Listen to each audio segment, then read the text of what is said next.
To my YouTube channel my chemistry. Guys I hope आप सब ठीक होंगे। आज हम 10th क्लास का चैप्टर नंबर फर्स्ट के सोल्यूशन करेंगे। इन टेक्स्ट क्वेश्चन जो हमारे चैप्टर नंबर फर्स्ट के जिसका नाम है केमिकल रिएक्शन एंड इक्वेशन। तो इस चैप्टर में जो हमारे 10th क्लास का चैप्टर नंबर फर्स्ट है इसके इन टेक्स्ट के क्वेश्चन हम आज कवर अप कर लेंगे गाइस। और इसके बाद हम एक्सरसाइज के क्वेश्चन करेंगे, ठीक है, इसके चैप्टर नंबर फर्स्ट के। ठीक गाइस, तो चैप्टर नंबर फर्स्ट अगर आपने मेरा नहीं देखा हो, नहीं पढ़ा हो या आपको समझना हो तो आप प्लेलिस्ट में जाके क्लास 10th की जो साइंस है वहां से आप चैप्टर नंबर फर्स्ट देख सकते हो गाइस। तो आज हम इसके एक्सरसाइज के क्वेश्चन, इन टेक्स्ट के क्वेश्चन कवर अप करेंगे गाइस, ठीक है। तो लेट्स स्टार्ट, हम अपना टॉपिक स्टार्ट करते हैं, ठीक है। क्वेश्चन नंबर फर्स्ट क्या है, why should magnesium ribbon be clean before burning in air. ठीक है, इसका मतलब क्या है, मैग्नीशियम का जो रिबन होता है हमारा, उसको हम क्यों साफ करते हैं जलाने से पहले, ठीक है, ये मतलब है। आंसर क्या होगा गाइस, तो आंसर मैं आपको पहले हिंदी में इंग्लिश में एक्सप्लेन कर लेती हूँ और फिर आपको इसकी हिंदी बता दूंगी, ठीक है। तो magnesium is very reactive matter when stored it when stored it react with oxygen to form a layer of magnesium oxide on its surface. This layer of magnesium oxide is quite stable and prevent further reaction of magnesium with oxygen. The magnesium ribbon is cleaned by the sandpaper to remove this layer so that the underlying metal can be exposed into air. ठीक है, तो क्या मतलब है इसका guys, देखो क्या बोल रहा है, ये कह रहा है कि मैग्नीशियम जो है वो बहुत ही रिएक्टिव मेटल है, ठीक है। वो रिएक्टिव मेटल है, इसीलिए जब हम उसको स्टोर करते हैं, रखते हैं, तो वो रिएक्ट कर लेता है किससे, ऑक्सीजन से। रिएक्ट करने के बाद एक अपने ऊपर ना एक लेयर बना लेता है, ठीक है। वो किसकी लेयर होती है, मैग्नीशियम ऑक्साइड की, ठीक है। उसके सरफेस पे एक लेयर बन जाती है, उसकी जो सतह होती है, ऊपर वाली जो लेयर है, उस पर क्या सरफेस पे क्या लेयर बन जाती है, मैग्नीशियम ऑक्साइड की। और इस लेयर की जो लेयर होती है वो क्वाइट स्टेबल होती है और वो हमें रोकती है, फर्दर रोकती है मैग्नीशियम को ऑक्सीजन से रिएक्ट करने में, उसको प्रिवेंट करती है, उसको रोकती है। अगर हमें मैग्नीशियम रिबन को जलाना है तो हमें उसके ऊपर वाली लेयर जो है वो हटानी पड़ेगी ताकि मैग्नीशियम जो है इजीली रिएक्ट कर पाए किससे, ऑक्सीजन से, ठीक है। तो मैग्नीशियम रिबन इज क्लीन, इसलिए मैग्नीशियम रिबन को क्लीन किया जाता है सैंड पेपर से, या तो उससे क्या होता है, वो जो आउटर जो लेयर है वो रिमूव हो जाती है और जो अंडरलाइन जो मेटल है can be export into air. तो अंडरलाइन जो मैटर हो वो एक्सपोज किया जाता है यहाँ एयर में, तो वो रिएक्ट कर लेता है किससे, फिर आपका जो मैग्नीशियम ऑक्साइड्स जो बना है उसको हटा के जब हटा देते हैं, रब करने से वो हट जाता है और फिर उसके बाद वो उसको जब हम एक्सपोज करते हैं तो वो जल जाता है। तो बर्निंग से पहले हमें वो लेयर हटानी जरूरी है। तो आप याद रखना कौन सी लेयर बनती है, मैग्नीशियम ऑक्साइड की लेयर बनती है, ठीक है। आगे देखो, क्वेश्चन नंबर सेकंड क्या है, right the balance chemical equation. हमें बैलेंस इक्वेशंस को क्या करना है गाइस, बैलेंस करना है, ठीक है। तो आप क्लियरली मैं बताऊं तो बैलेंसिंग का बहुत इंपॉर्टेंट स्टेप है। सबसे पहले आप क्या करो, सबसे पहले स्टेप नंबर 1 आपका क्या होना चाहिए गाइस, ये नोट इट डाउन कर लो, ठीक है। स्टेप नंबर फर्स्ट क्या होना चाहिए, आप क्या करो, एलिमेंट्स चेक करो कौन कौन से एलिमेंट इन्वॉल्व हुए हैं रिएक्शन में, ठीक है। तो फर्स्ट स्टेप तो यही है। सेकंड स्टेप क्या है, एलिमेंट के कितने मॉलिक्यूल हुए हैं वो लिख लो, ठीक है। फिर आपस में राइट हैंड साइड और लेफ्ट हैंड साइड दोनों को क्या कर लो गाइस, आप बैलेंस कर लो, ठीक है। तो यहाँ पे देखो, ये राइट हैंड, ये आपका क्या है राइट हैंड साइड और ये क्या आपका left hand side. Left hand side पे क्या आपका हाइड्रोजन है, ठीक है, क्लोरीन है, और राइट हैंड साइड पे क्या मिला, HCl बना आपका, ठीक है। तो हाइड्रोजन है गाइस आपका, देखो कितना है, 1 है। और यहाँ पे भी जो हाइड्रोजन है इसको हम क्या कर ले, ये तो हमारा जो है, ये जो रिएक्शन है ये हमारे क्या है, केमिकली फॉर्म में नहीं लिखी है। तो पहले इसको क्या कर लो, write it down into its chemical form. तो इसकी केमिकल फॉर्मेशन में हम इसको क्या कर लिया, कन्वर्ट कर लिया। तो हाइड्रोजन को H2 से, क्लोरीन को C2 से, और जो HCl बना आपका उसको HCl को HCl से, जो हाइड्रोजन क्लोराइड बना, ठीक है। तो हाइड्रोजन के कितने मॉलिक्यूल हैं गाइस, यहाँ पे 2, तो यहाँ पे भी कितने हाइड्रोजन के 2 मॉलिक्यूल है। क्लोरीन के कितने हैं, यहाँ पे 2, और यहाँ पे भी क्लोरीन के कितने गाइस, 2 मॉलिक्यूल है। तो दोनों तरफ हाइड्रोजन के भी दो मॉलिक्यूल हो गए और क्लोरीन के भी दो मॉलिक्यूल होंगे। तो 2 कैसे होंगे, जब हम इसको 2 से मल्टीप्लाई करेंगे, ठीक है। अगर हम इसको 2 से मल्टीप्लाई नहीं करेंगे तो हाइड्रोजन का यहाँ 1 रहेगा, यहाँ पे 2, यहाँ पे 2 है, यहाँ पे 1 है। तो हमें 2 से मल्टीप्लाई करना पड़ेगा तभी ये क्या होगा, इक्वल होगा। अब जैसे इसमें चेक करो, बैरियम क्लोराइड का molecular formula BaCl2, aluminium sulphate का Al2SO4 की Al2SO4, ठीक है। और बैरियम सल्फेट आपका BaSO4 और एल्यूमिनियम क्लोराइड गाइस आपका AlCl3, ठीक है।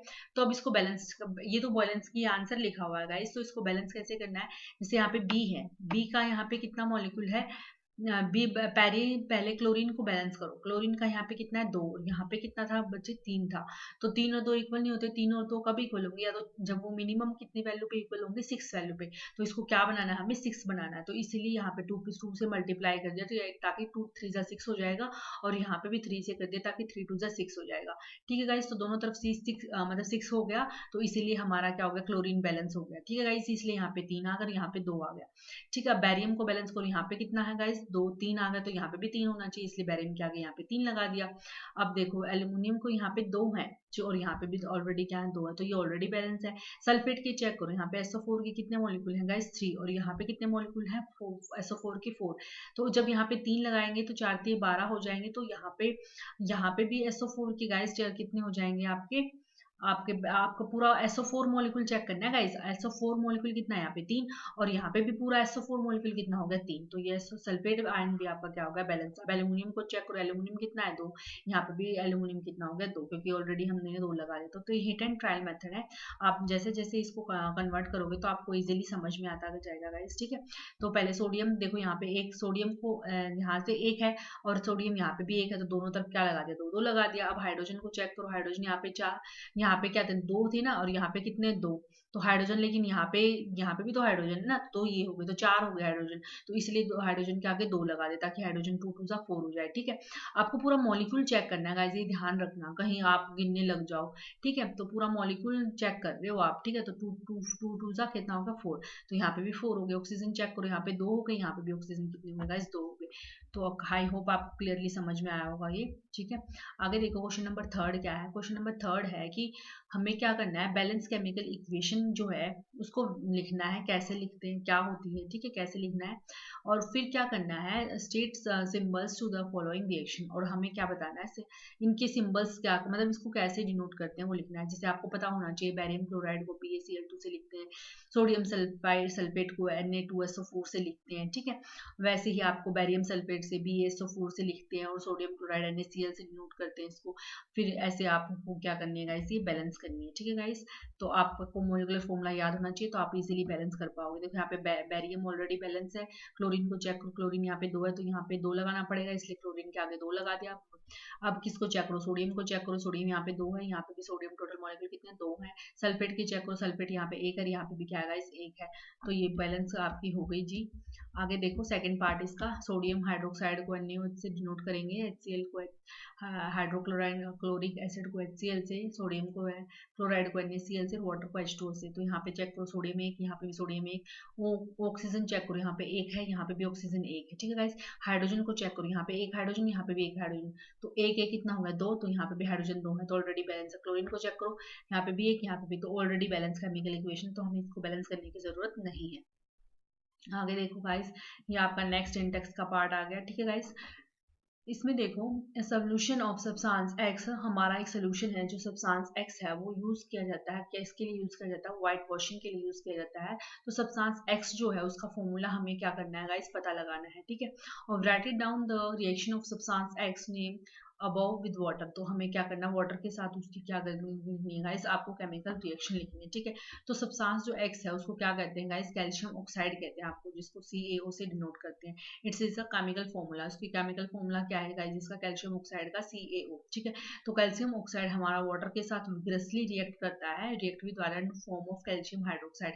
वो क्या बनाता है गाइस, कैल्शियम हाइड्रोक्साइड बनाता है, जिसको सल्ट लाइम भी कहते हैं। ठीक है गाइस, तो कैल्शियम हाइड्रोक्साइड को हम सिल्क लाइम भी कहते हैं गाइस। ठीक है, तो आपको ये फॉर्मूला पता होना चाहिए कि व्हाइट वॉशिंग के लिए जो यूज किया जाता है वो क्या, क्विक लाइम है, जिसको हम कैल्शियम ऑक्साइड भी कहते हैं। ठीक है गाइस, तो व्हाइट वॉशिंग के लिए जब आपको व्हाइट वॉशिंग वाला फॉर्मूला याद होगा तभी आप ये रिएक्शन कर पाओगे गाइस। ठीक है, तो आपको ये याद रखना है कि व्हाइट वॉशिंग के लिए कौन सा सब्सटेंस यूज किया जाता है, क्विक लाइम, जिसको CaO से डिनोट करते हैं गाइस। सेकंड क्वेश्चन देखो, सेकंड क्वेश्चन क्या है, why is the amount of gas collected in one of the test tube in activity 1.7 double of the amount of collected in other, name the gases।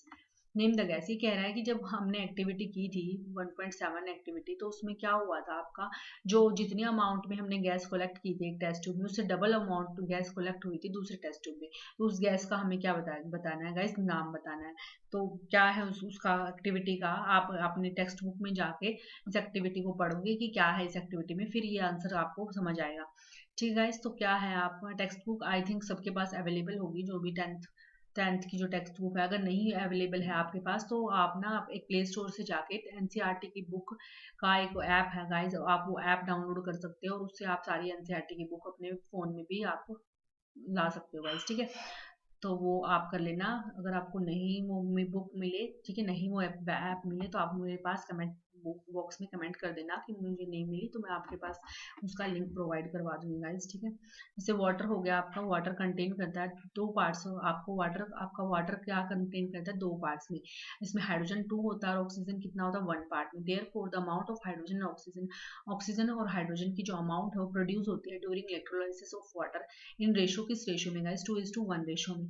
During electrolysis, जब हम electrolysis के दौरान, since hydrogen goes to one test tube, और hydrogen एक test tube में चला जाता है और ऑक्सीजन अनदर टेस्ट ट्यूब में चला जाता है, तो जो अमाउंट ऑफ गैस जो दूसरे टेस्ट ट्यूब में होती है वो क्या होती है गाइस, डबल होती है amount in the other gas, ठीक है गाइस। तो इजीली है, आप समझ सकते हो इसको, बहुत ही ईजी है ये, ठीक है। आगे देखो, आगे देखो question number first, next in text question, ठीक है। क्वेश्चन नंबर फर्स्ट है ये, why does the colour of copper sulphate solution changes when iron nail is dipped in it. कह रहा है कि कॉपर सल्फेट सोल्यूशन का चेंज कलर है वो चेंज हो जाता है, ठीक है। उसका जो ब्लू कलर है वो चेंज हो जाता है जब उसके अंदर हम क्या डालते हैं, आयरन डालते हैं। क्यों होता है गाइस, क्योंकि जब आयरन हम कॉपर सल्फेट के सोल्यूशन में डालते हैं तो आयरन क्या होता है गाइस, ज्यादा रिएक्टिव होता है एज कम्पेयर टू कॉपर। अगर आपने रिएक्टिविटी सीरीज की, मेरी जो रिएक्टिविटी सीरीज की जो ट्रिक मैंने बताई आपको कैसे कंप्लीट रिएक्टिविटी सीरीज याद करनी है, तो वो अगर आपने ट्रिक नहीं देखी हो तो मेरे चैनल पे जाके आप प्लेलिस्ट में जाके जो ट्रिक का वीडियो है आप वहां से इसकी ट्रिक देख लेना guys. It's very very important. मैंने वहां पे बहुत शॉर्ट फॉर्म में बहुत बेस्ट ट्रिक बताई है कि कैसे आप ये याद कर सकते हैं कौन सा मेटल कुछ ज्यादा रिएक्टिव है, ठीक है। तो कॉपर यहाँ पे आयरन ज्यादा रिएक्टिव है कॉपर से, तो आयरन क्या कर देगा, कॉपर को क्या कर देगा, रिप्लेस कर देगा। कॉपर की जगह कौन ले लेगा, आयरन ले लेगा। तो क्या बन जाएगा, आयरन सल्फेट बन जाएगा, और क्या बन जाएगा गाइस, कॉपर बन जाएगा, ठीक है। तो ये आपकी रिएक्शन हो गई। देयरफॉर जो ब्लू कलर है आपका कॉपर सल्फेट सोल्यूशन का, वो क्या होगा, डिसअपियर, क्योंकि कॉपर वहां से हट गया और उसकी जगह किसने ले लिया, आयरन ने। तो कलर जो है सोल्यूशन का वो चेंज हो गया। वो किस में चेंज हो गया गाइस, ग्रीन कलर में चेंज हो गया। थर्ड एक्टिविटी देखो, give an example of double displacement reaction other than one given in activity 1.3। ये कह रहा है डबल डिस्प्लेसमेंट रिएक्शन जो होती है उसका आपको क्या देना है गाइस, आपको क्या देना है गाइस, एग्जांपल देना है। तो डबल डिस्प्लेसमेंट रिएक्शन अगर आपने नहीं पढ़ी है तो आप वो जरूर पढ़ लेना, मेरा लेक्चर जरूर देख लेना। डबल डिस्प्लेसमेंट का मतलब होता है कि दोनों ही आयन ने आपस में एक दूसरे को क्या कर दिया गाइस, डिस्प्लेस कर दिया, ठीक है। एक ने दूसरे की जगह ले ली, ठीक है, एक दूसरे ने एक दूसरे की जगह ले ली, ठीक है। तो इसमें सोडियम कार्बोनेट है आपका, जिसको Na2CO3 से डिनोट करते हैं गाइस। उसने रिएक्ट किया किसके साथ, कैल्शियम क्लोराइड के साथ रिएक्ट किया गाइस, ठीक है। और क्या बनाया, कैल्शियम कार्बोनेट बनाया, और क्या बनाया आपका, सोडियम क्लोराइड बनाया, ठीक है गाइस। तो Na2CO3 आपका रिएक्ट कर रहा है कैल्शियम क्लोराइड के साथ, वो क्या बना रहा है, कैल्शियम कार्बोनेट बनाना है और सोडियम क्लोराइड बनाना है। तो इसमें देखो एक दूसरे कैल्शियम ने सोडियम की जगह ले ली और सोडियम ने कैल्शियम की जगह ले ली। आप क्लियरली यहाँ पे देख सकते हो, जो यहाँ पे सोडियम लगा हुआ वो कहाँ, वो कहाँ चला गया, क्लोरीन के साथ चला गया गाइस, देखो क्लोरीन के साथ चला गया ना। और जो यहाँ पे कैल्शियम लगा हुआ है वो कार्बोनेट के साथ है, तो दोनों ने एक दूसरे को एक्सचेंज कर दिया। तो ये क्या आपका डबल डिस्प्लेसमेंट का एग्जाम्पल हो गया गाइस, ठीक है। क्वेश्चन नंबर थर्ड चेक करो। क्वेश्चन नंबर थर्ड क्या करता है, identify the substance that are oxidized and the substance that are reduced in the following reaction। तो अगर आपने ऑक्सीडेशन और रिडक्शन का लेक्चर नहीं देखा हो तो आप जरूर देख लेना, ठीक है। तो इट्स वेरी वेरी इंपॉर्टेंट। तो फर्स्ट में देखो, आपको सोडियम ने क्या किया, ऑक्सीजन के साथ रिएक्ट करके ये सोडियम का ऑक्साइड बना लिया, ठीक है। तो सोडियम क्या हो गया गाइस, ऑक्सीडाइज हो गया, ठीक है। सोडियम ने क्या कर लिया, गेन कर लिया ऑक्सीजन का, ठीक है। तो ऑक्सीजन सोडियम क्या हो गया गाइस, ऑक्सीडाइज हो गया, और ऑक्सीजन क्या हो गया गाइस, रिड्यूस हो गया, ठीक है। और इसमें नेक्स्ट में देखो, कॉपर ऑक्साइड, कॉपर ने क्या किया, ऑक्सीजन को लूज कर दिया, तो वो कॉपर में फॉर्म में कन्वर्ट हो गया। इसका मतलब कॉपर का क्या होगा, रिडक्शन हो गया, और जो रिड्यूस हो गया, और हाइड्रोजन क्या होगा गाइस, ऑक्सीडाइज हो गया, ठीक है गाइस। जो गेन करेगा वो ऑक्सीडाइज होगा, जो लॉस करेगा वो क्या होगा गाइस, रिड्यूस होगा। तो ये आपका इंटेक्स के क्वेश्चन यहाँ पे कंप्लीट होते हैं गाइस। नेक्स्ट वीडियो में हम इसके एक्सरसाइज के क्वेश्चन करेंगे, किसके, क्लास 10th के चैप्टर नंबर फर्स्ट के नेक्स्ट वीडियो में हम एक्सरसाइज के क्वेश्चन भी कवर अप कर लेंगे गाइस। आई होप गाइस आज आपको सारा टॉपिक मेरा क्लियर हो गया होगा, ठीक है। Thank you guys for watching.